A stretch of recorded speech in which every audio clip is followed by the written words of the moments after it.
The village of Black Hollow was small, quiet, and isolated, the kind of place where everyone knew each other's name. But one autumn evening, something changed.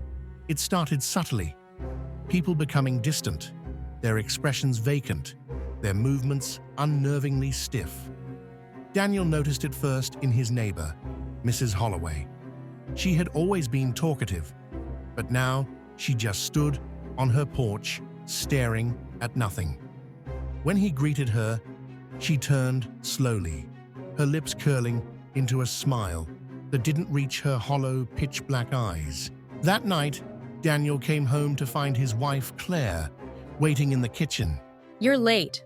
Her tone was wrong, flat, devoid of emotion. He stepped closer, and she just stood there, her pupils swallowing all color. A chill crawled up his spine.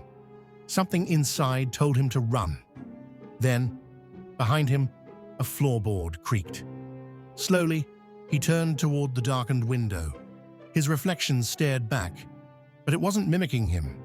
It smiled, tilting its head. A second later, it stepped away from the glass. Without him moving, Daniel stumbled back. Claire's head twitched as she took a step toward him, her voice warping. We are still hungry. The lights cut out. By morning, Daniel was gone. His house stood silent.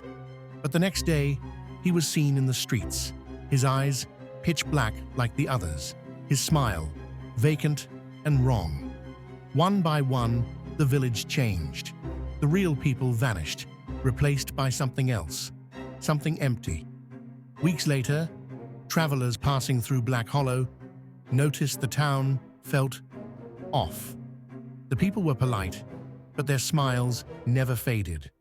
Their blackened eyes never blinked. And at night, shadows moved in windows where no one should have been.